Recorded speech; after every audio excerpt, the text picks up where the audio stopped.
Ever try to solve a problem and end up feeling like you're stuck in a thought loop? You dissect every single detail, hunting for a definitive answer. But the harder you think, the more immobile you become. It's an exhausting process that drains your mental energy while keeping you frozen in place. This is a state known as analysis paralysis. It happens when the intense desire to make the right choice actively prevents any choice from being made.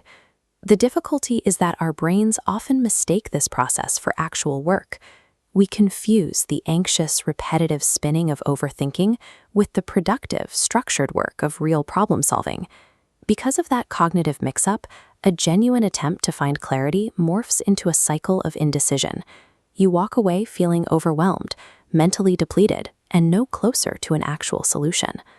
Looking at this foggy maze, it represents how the mind reacts under stress. When you get stuck in one of these loops, it rarely means your logic has failed. What's actually happening is a psychological response driven by emotional triggers you might not even realize are firing.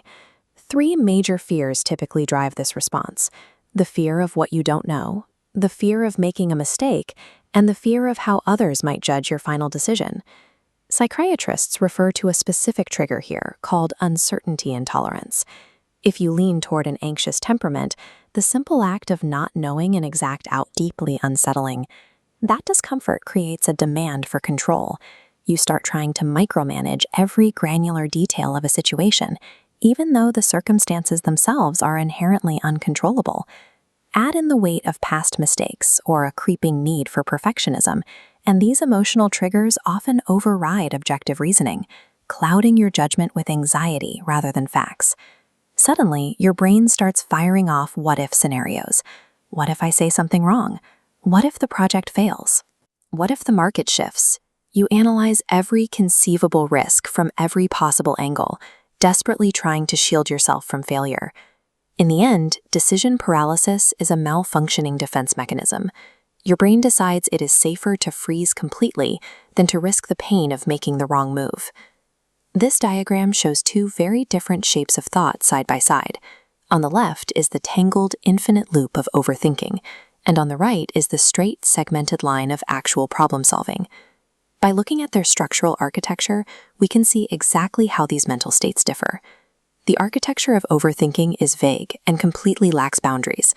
As you can see, the thought continuously feeds back into itself, traveling an infinite path without any exit or resolution. True problem solving, on the other hand, is goal-oriented and strictly linear. Notice the 3 distinct nodes lighting up one after the other. It has a definitive beginning, a middle, and an end. Those nodes represent a clear process. First, you define the specific problem you need to solve. Next, you gather the necessary information. Finally, you execute an actionable step to resolve the issue. Recognizing this architectural difference exposes the mechanics of the stall. Real progress requires intentionally abandoning the endless circle to step onto the straight line. To make that shift, you have to actively audit your thoughts, pausing to ask if you are operating on emotional reasoning or logical facts. The first tool you can use is pinpointing. Get clear about what is actually on your mind by asking yourself, am I dealing with a concrete, real-world problem right now, or am I just reacting to a what-if scenario? When you break down a massive, vague worry into specific, addressable pieces, you strip away its overwhelming emotional power. You separate the actual issue from the anxiety surrounding it. The second intervention is a technique called time boxing. Look at how this time constraint works. You give yourself a strict 15 to 20 minutes to brainstorm possible solutions. Once that timer hits 0, the brainstorming is over, and you immediately transition into action mode. Imposing a hard boundary like this forces your brain to adapt. Knowing time is scarce, you naturally abandon irrelevant details and prioritize decisive, practical steps. These cognitive filters are effective because they artificially cut off your brain's access to infinite possibilities. By setting firm parameters, you force execution.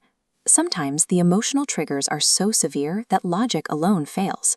You need a physical circuit breaker, snapping you back to present reality. An immediate intervention for this is the 5-4-3-2-1 grounding technique. You forcefully direct your attention outward, naming 5 things you can see, 4 you can touch, 3 you can hear, 2 you can smell, and 1 you can taste. This interrupts the brain's obsessive focus on future hypotheticals. Physical grounding roots you in the here and now. It restores your sense of immediate control, allowing you to focus strictly on what you can actually do in this exact moment. You do not beat decision paralysis by thinking harder, and you definitely don't beat it by achieving perfect certainty. You beat it by recognizing the loop, interrupting the fear, and choosing structured forward momentum. Slow progress is still progress.